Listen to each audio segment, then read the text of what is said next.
Video title Palm Jumeirah eroding. Engineers warn of long-term collapse risk. Script Dubai built an impossible island for $12 billion, a city pulled from the floor of the ocean. And now, the ocean is starting to take it back. Right now, hundreds of thousands of people are living, working, and vacationing on a structure made of nothing but sand and rock, a man-made archipelago that is slowly, quietly, dissolving beneath their feet. Not a minor settlement issue, not a simple repair job. A fundamental conflict with the laws of physics. The island is eroding, gone, bit by bit, every single day. So a team of engineers is now locked in a silent, desperate race against the Persian Gulf, deploying a strategy that may only be buying time. The uncomfortable question is, did Dubai build the eighth wonder of the world? Or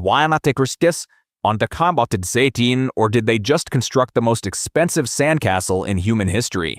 The forces working against this island are relentless, and the story of how they're being fought is a battle you will not see on the news.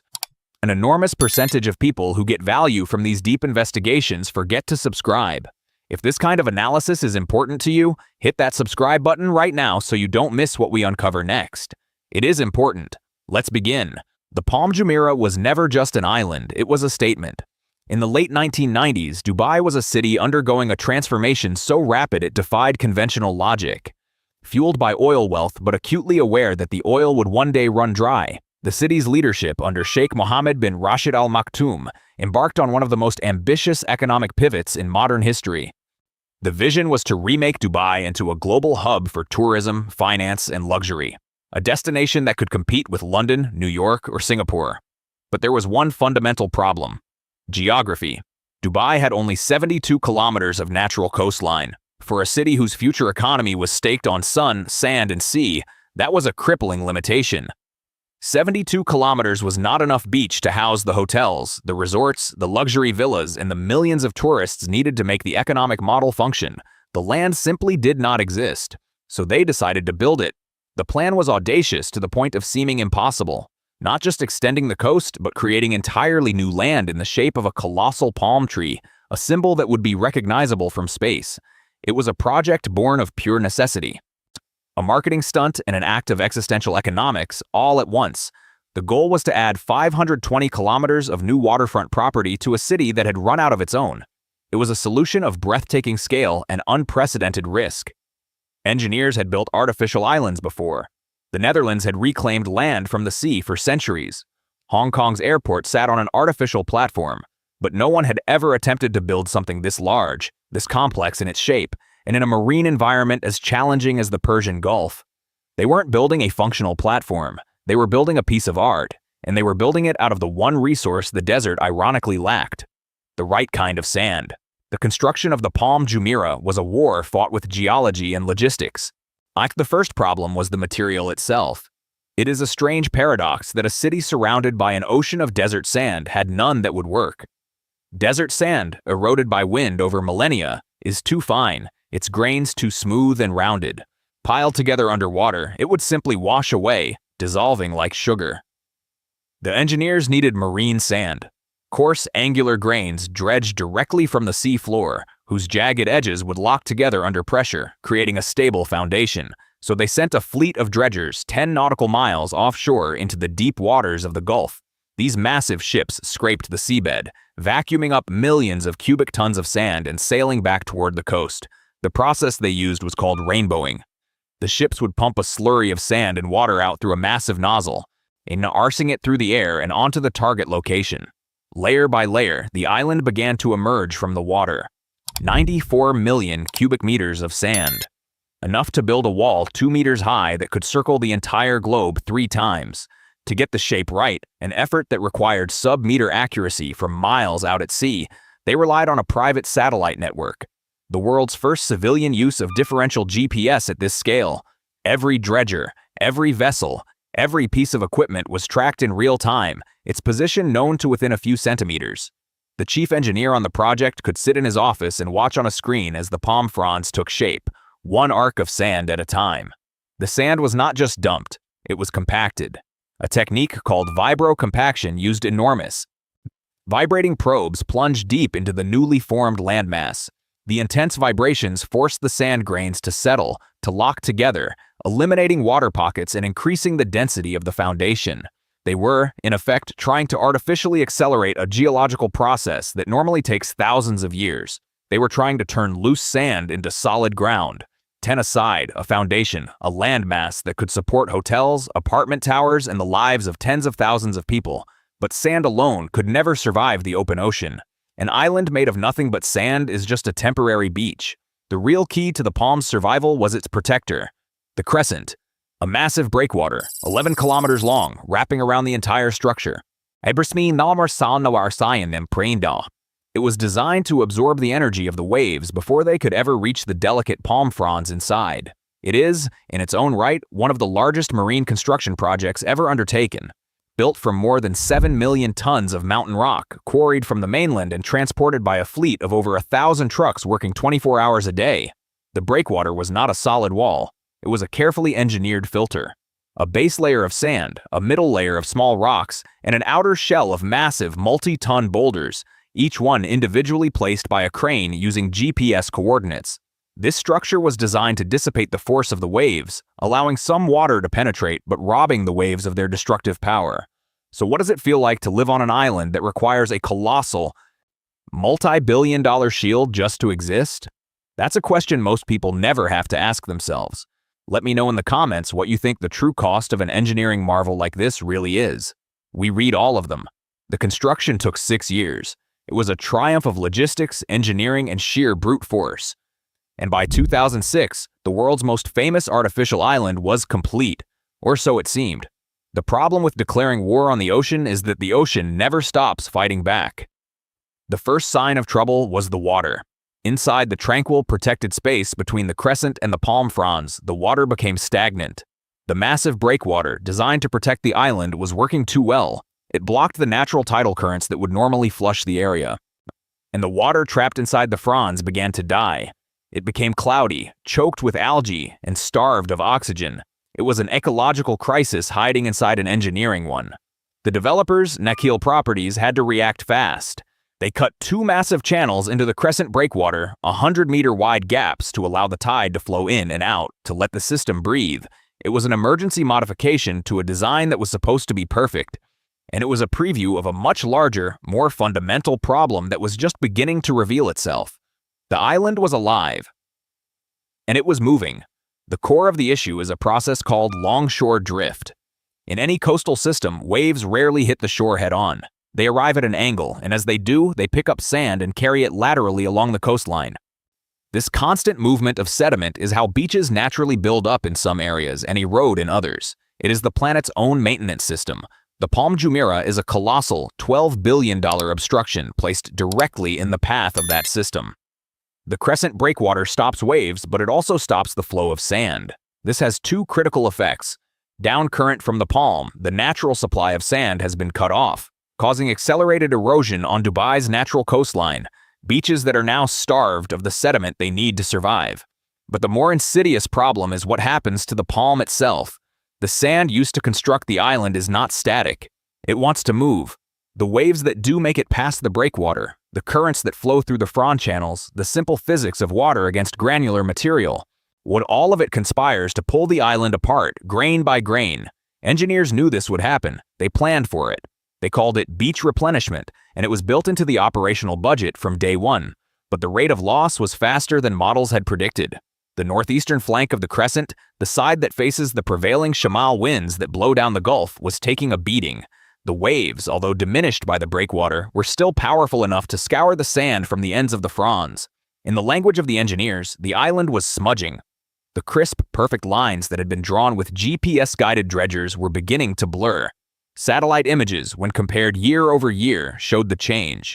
A subtle softening of the edges, a dissipation. The island was slowly dissolving back into the sea from which it came. The sheer scale of this maintenance effort is almost impossible to comprehend. If you think this story of human ambition fighting against the raw power of nature is a valuable one, please hit that like button. And if you know someone fascinated by engineering or the hidden vulnerabilities of our modern world, share this with them. It truly helps more than you know. The official rate of erosion has never been publicly released by the developer. But independent coastal geologists and marine scientists analyzing publicly available satellite data have estimated the loss. In some exposed areas, the shoreline is retreating by inches, sometimes feet, per year. It is not dramatic. It is not a collapse. It is a slow, relentless process of attrition. Any war of inches fought over decades. To combat it, the same dredgers that built the island now return, season after season. They vacuum up sand that has been washed away and deposited in deeper channels and pump it back onto the beaches. It is a cycle without end, a process not of building, but of rebuilding. Constantly, forever. The cost of this perpetual maintenance runs into the millions of dollars every single year. Not a one-time investment, and an eternal tax paid to physics. But then there's a deeper, more structural threat, a problem that happens far below the surface, invisible to the tourists and residents, the problem of liquefaction. The vibrocompaction process was designed to make the sand foundation dense and stable, but it is still just sand, saturated with water. During a seismic event, an earthquake, the ground vibrations can cause the water pressure between the sand grains to skyrocket. The sand loses its strength, its ability to support weight, and it begins to behave like a liquid. Buildings, roads, infrastructure, all built on a foundation that could suddenly catastrophically lose its integrity. The Arabian Plate on which Dubai sits is relatively stable, but it borders the Zagros Mountains, one of the most seismically active fold and thrust belts on Earth. Tremors from Iranian earthquakes are regularly felt in Dubai. They are minor, for now, but the building codes and the liquefaction risk models for the Palm Jumeirah had to account for a major seismic event that has not yet happened. They built for a 100-year earthquake. The uncomfortable question is what happens in year 101. But the engineers did not just build a city, they built a patient in permanent intensive care. The island is monitored constantly. A network of sensors embedded within the breakwater measures wave impact and stress. Sonar surveys map the sea floor, tracking the movement of sand. Underwater drones conduct visual inspections of the rock armor, searching for fractures or displacement. They are watching, in real time, for the moment a small problem becomes a big one. It is a level of surveillance that no natural landmass has ever required. It is the operational cost of living on a miracle. The project has been hailed as a masterpiece, a testament to human ingenuity. And it is, but it is also a cage. A commitment to an unending, fantastically expensive battle with nature. Dubai wanted more coastline. It got what it wanted, but at a price that is not measured just in dollars, but in perpetual vigilance. The early warnings were not just technical, they were financial. In 2008, the global financial crisis hit Dubai like a physical shockwave. The real estate bubble that had fueled the Palm's development burst. Property values plummeted by over 50%. The dream of a playground for the global elite suddenly looked like a half-empty monument to speculative excess. Nakheel, the state-owned developer, was swamped with over $16 billion in debt. It required a massive government bailout to survive. For a moment, the project teetered on the edge of economic collapse long before the geological risks became the primary concern. It was a stark reminder that the foundations of such a project are not just made of rock and sand, they are made of capital. And capital can be just as fluid and unpredictable as the ocean itself. I know this is the second time I'm mentioning it, but if you're still watching at this point, you're clearly invested in this story. A lot of folks get this deep and still forget. If you haven't subscribed, please consider it. It's the single most important way to support this kind of in-depth reporting. So the engineering solutions had to evolve. The fight against erosion became more sophisticated. It wasn't enough to just replace the sand. They had to find ways to keep it there longer. They began experimenting with submerged groins and artificial reefs, underwater structures designed to disrupt the currents near the shoreline and trap sand before it can be washed away. These are tactical interventions, attempts to manage the physics at a micro level. They are, in effect, building smaller breakwaters to protect the larger structure. It is a layering of defenses, a complex multi-stage strategy to hold the line. The human element of this is just as complex. Owning a piece of the Palm Jumeirah means accepting a certain reality. Your multi-million-dollar villa sits on a landmass that requires constant, active intervention to simply exist. The beach at the end of your garden is not a permanent feature of the landscape. It is a managed asset, its presence guaranteed not by nature, but by a fleet of dredgers and a team of engineers. This is a new kind of real estate, a new kind of relationship between property and place. Residents have reported sinkholes opening up in their gardens, cracks appearing in walls. issues attributed to the settlement of the reclaimed land. But the island is still finding its equilibrium, still settling into its new reality decades after it was built. It is a process that is not over. It may never be over. The Palm Jumeirah was the first. After its apparent success, it was followed by plans for even more audacious projects. The Palm Jebel Ali, the Palm Jumeirah, the World Islands, a collection of 300 private islands arranged to look like a map of the globe. These projects were exponentially larger, more complex, and pushed the engineering to its absolute limit, and they were the projects that finally found that limit. The 2008 crisis halted them in their tracks. The Palm Jebel Ali sits today mostly complete but undeveloped, a ghost island waiting for an economic future that has not yet arrived. The World Islands have fared little better. Many of the islands, unprotected by a single cohesive breakwater like the Palm Jumeirah, have been visibly eroding, their shorelines blurring, their sand washing back into the Gulf. They stand as a silent warning, a testament to the fact that there is a point where ambition outstrips the capacity of both engineering and economics. They are the cautionary tale that the Palm Jumeirah so far has managed not to become. They proved that the model was not infinitely scalable. The physics of the ocean and the physics of global finance both imposed a hard ceiling, and yet the original Palm Jumeirah endures.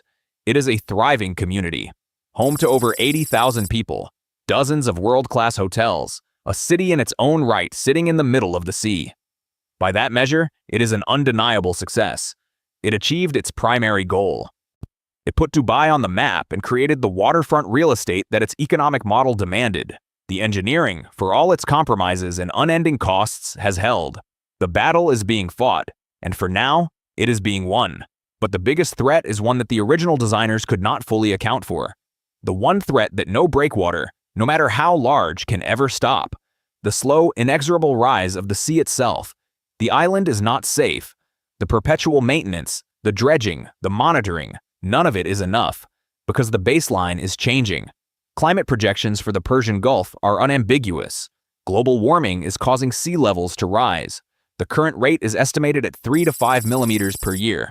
That sounds small. It is not.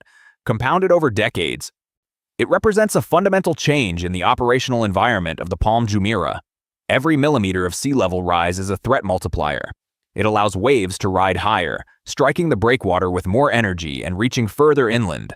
It increases the destructive potential of storm surges, which can overtop defenses that were designed for a 20th century ocean.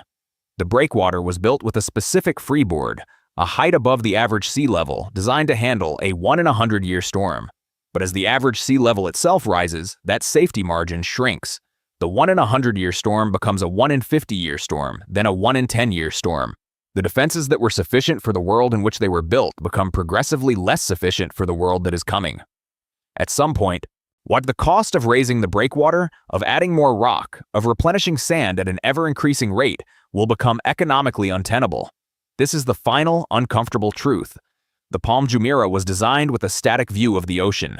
It was built to fight a known enemy, the waves and currents of the 20th century. It is now facing an enemy that is constantly evolving, constantly growing stronger. The engineering marvel of Dubai is locked in a fight against a problem it did not create, but to which it is uniquely vulnerable. Paleoclimate research shows that sea levels in the past have been dramatically higher than they are today. The geological record is a clear warning that the stability of the last few thousand years is not a guarantee of future stability. Dubai built its future on the edge of the water, yes, and now the water's edge is moving. The third and final time asking, I promise. But it is important. If this kind of deep dive matters to you and you are part of the vast majority who's watched this far but hasn't subscribed, please take 1 second to click that button. It makes all of this possible. Thank you. The island's fate is now tied to global climate outcomes that are far beyond Dubai's control. It is a microcosm of a global coastal crisis. What is happening slowly and invisibly at the Palm Jumeirah is a preview of what cities from Miami to Jakarta to Lagos will face in the coming century. The difference is that the Palm Jumeirah is artificial. It has no natural resilience. It is an entirely engineered system, and every part of that system is now under a new and growing stress. So the Palm Jumeirah is not a story with a clean ending. It is a paradox, a stunning achievement of human will that is also a monument to human vulnerability. It is a city that solved its own problem of geography only to find itself on the front line of a much larger global one. The dredgers continue their work.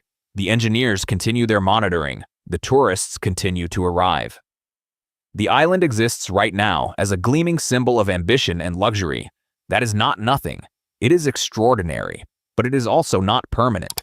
It is a negotiated truce with the ocean, a truce that has to be renegotiated every single day. The price of that negotiation is rising. The sand keeps moving. The sea keeps rising. And somewhere underneath the luxury villas and five-star hotels, the clock is still running.